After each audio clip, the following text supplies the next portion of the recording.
수천 년 동안 우리 인류는요, 두 가지 사실은 그냥 당연하게 여겼습니다. 이 땅은 꼼짝도 안 하고 저 하늘은 우리를 중심으로 돈다는 거요. 뭐랄까, 이 거대한 우주라는 무대에서 우리가 당연히 주인공이었던 거죠. 그런데 한번 이렇게 생각해보면 어떨까요? 과학의 역사가 사실은 막 승리의 기록이 아니라 우리가 주인공이 아니었다는 걸 깨닫게 되는 좀 겸손해지는 추방의 역사였다면요. 근데 재밌는 건 이 추방을 당할 때마다 역설적으로 우리의 우주는 상상할 수 없을 만큼 커졌다는 겁니다. 자, 그럼 본격적으로 한번 들어가 보죠. 시간을 거슬러 올라가서 지금으로부터 약 2000년 전 2세기 이집트 알렉산드리아로 한번 가보겠습니다. 여기에 클라우디우스 프톨레마이오스라는 사람이 있었는데요. 이 사람이 바로 지구가 우주의 중심이다 라는 당시로서는 가장 합리적이고 또 가장 과학적인 결론을 내립니다. 이게 절대 그냥 어리석은 생각이 아니었다는 게 중요해요. 하지만 고대의 천문학자들을 정말 골치 아프게 했던 가장 큰 수수께가 있었어요. 바로 이 역행운동이라는 건데요. 밤하늘을 보면 행성이 앞으로 쭉 잘 가다가 갑자기 뒤로 가는 것처럼 보였다가 또다시 앞으로 간단 말이죠. 이 기묘한 춤을 어떻게든 지구가 가만히 있다는 전제하에 설명을 해야만 했던 겁니다. 그래서 프톨레마이오스가 정말 천재적인 아이디어를 냅니다. 주전원과 이심원이라는 건데요. 쉽게 말해서 행성이 그냥 궤도를 도는 게 아니라 작은 원을 그리면서 동시에 그 작은 원의 중심이 지구 주위의 큰 원을 따라 도는 거죠. 그러니까 원 위에 또 다른 원이 돌아가는 아주 복잡한 방식이에요. 그런데 이 정교한 우주시계가 행성의 움직임을 정말 놀라울 정도로 정확하게 예측해냈습니다. 그래서 무려 1500년 동안이나 인류의 우주관을 꽉 잡고 있었던 거죠. 자, 여기서 이제 우리의 첫 번째 추방 이야기가 시작됩니다. 그 시작은 폴란드의 아주 신중한 성직자이자 천문학자였던 니콜라우스 코페르니쿠스. 바로 이 사람의 위험한 아이디어에서부터였죠. 우리가 흔히 코페르니쿠스가 계산을 좀 간단하게 하려고 태양 중심사를 주장했다고 생각하는데 사실 그건 반만 맞는 말이에요. 그의 진짜 동기는요, 우주적인 조화를 찾고 싶었던 겁니다. 그가 보기에 기존의 모델은 이리저리 땜질을 해서 만든 뭐랄까 전체적으로 조화가 안 맞는 괴물 같다고 느꼈던 거죠. 우주가 이렇게 부자연스러울 리가 없다고 생각한 겁니다. 그런데 태양을 딱 중심에 놓는 순간 모든 게 바뀌어버립니다. 그 복잡했던 적행 현상이요? 이제는 너무나 간단한 착시 현상으로 설명이 되는 거예요. 마치 운동장 트랙에서 안쪽 레인에 있는 지구가 바깥쪽 레인의 행성을 추월할 때 잠깐 뒤로 가는 것처럼 보이는 것과 똑같은 거죠. 더 이상 복잡한 장치가 필요 없었어요. 그 자체로 우주의 아름다운 질서가 드러난 겁니다. 숫자 4. 바로 이 숫자가 다음 혁명의 열쇠였습니다. 1610년에 갈릴레오가 당시로서는 최첨단 무기였던 망원경을 목성으로 향하게 되는데요. 그랬더니 목성주위를 맴도는 작은 위성 4개를 발견한 겁니다. 이 발견이 뭘 의미하냐면요. 엄청난 거였어요. 모든 것은 지구를 중심으로 돈다는 그 절대적인 대전제가 와르르 무너지는 순간이었거든요.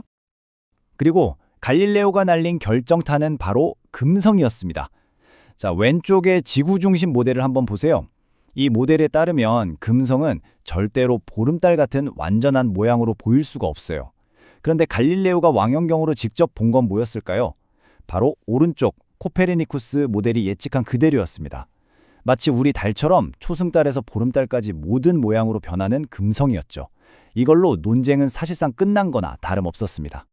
우리가 갈릴레오 재판하면 흔히 과학 대 종교의 싸움 이렇게 단순하게 생각하잖아요. 근데 실제로는 훨씬 더 복잡한 이야기입니다. 당시 유럽은 종교개혁 때문에 분위기가 정말 살얼음판이었어요. 교회의 권위에 도전하는 건 모든 용납이 안 됐죠. 근데 여기에 갈릴레오의 성격, 자존심, 심지어는 개인적인 모욕까지 얽힙니다.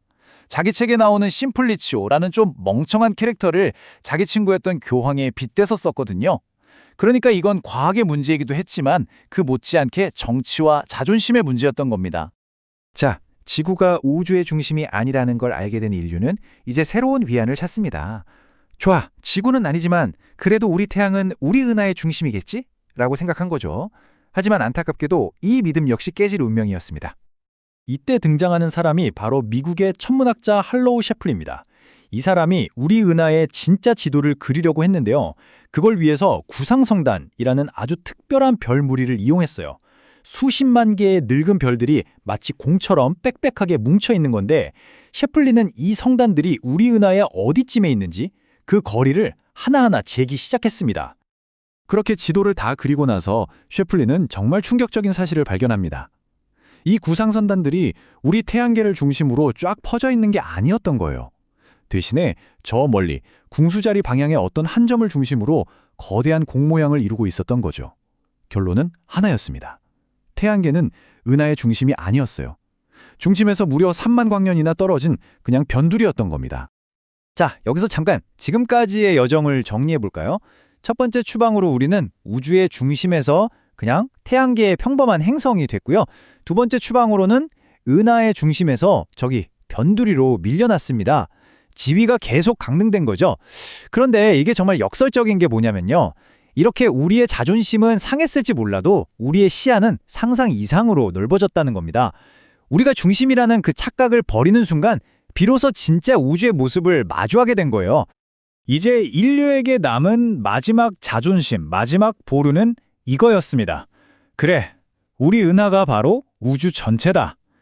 이 문제를 두고 1920년에 셰플리와 커티스라는 두 천문학자 사이에 대논쟁이라고 불리는 아주 유명한 토론이 벌어집니다.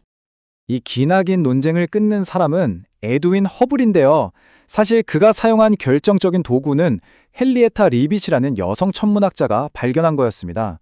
그녀는 세페이드 변광성이라는 특별한 별이 밝기가 변하는 주기를 알면 그 별의 실제 밝기를 알 수 있다는 엄청난 사실을 발견했어요.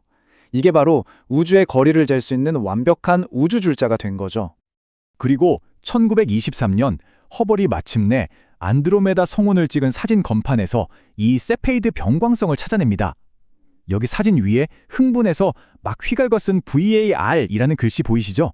이게 바로 우주의 진짜 크기를 알아낼 열쇠를 찾은 그 역사적인 순간의 기록입니다. 리빗의 줄자를 이용해서 허블이 거리를 계산해 봤는데요. 그 결과는 정말 충격적이었습니다. 안드로메다가 우리 은하 안에 있는 게 아니라 우리 은하 지름을 훌쩍 넘어서는 거의 100만 광년이나 떨어진 곳에 있었던 겁니다. 안드로메다는 우리와는 다른 독립적인 섬 우주였던 거죠. 이 말은 즉 우리 은하가 우주의 전부가 아니라 수천억 개 중에 하나에 불과하다는 뜻이었습니다. 자, 이제 정말 마지막 질문이 남았습니다. 수천억 개의 은하가 존재한다면 이 모든 건 도대체 어디서 시작된 걸까요? 우주가 탄생한 그 중심점은 과연 어디일까요? 이 질문에 대한 단서도 허블이 찾아냈습니다. 그가 또 하나의 놀라운 발견을 하는데요. 거의 모든 은하가 우리에게서 멀어지고 있다는 것, 그리고 더 멀리 있는 은하일수록 더 빠른 속도로 멀어지고 있다는 사실을 알아낸 거죠. 이게 바로 우주가 팽창하고 있다는 명백한 증거였습니다. 근데 이 관측 결과만 딱 들으면 이런 생각이 자연스럽게 들죠? 모든 게 우리한테서 멀어지고 있다고요? 그럼 우리가 다시 중심인 거 아닌가? 하고요. 아주 그럴듯하게 들리지만 이건 정말 매력적인 오답입니다. 이걸 이해하려면 점이 여러 개 찍힌 풍선을 한번 상상해 보세요. 풍선을 불면 표면에 있는 어느 점에서 보든 다른 모든 점들이 다 멀어지는 것처럼 보입니다. 그렇죠? 하지만 그 풍선 표면 자체에는 중심이라는 게 없어요. 빅뱅이 바로 이와 같아요. 텅 빈 공간의 한 지점에서 펑 하고 터진 게 아니고요. 공간 그 자체가 모든 곳에서 동시에 팽창하기 시작한 사건이라는 거죠. 다시 말해 우주에는 애초에 중심이라는 개념이 존재하지 않는 겁니다. 결국 이 기나긴 추방의 역사가 우리에게 가르쳐준 단 하나의 교훈. 이걸 우리는 코페르니쿠스 원리라고 부릅니다. 아주 간단해요. 우리는 우주에서 특별하거나 어떤 특권을 가진 위치가 아니다라는 겁니다.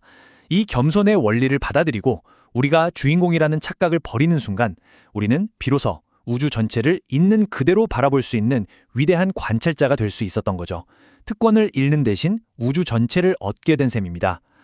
우리는 태양계의 중심에서 그리고 은하의 중심에서 마지막으로는 우주 자체의 중심이라는 개념에서 마저 쫓겨났습니다.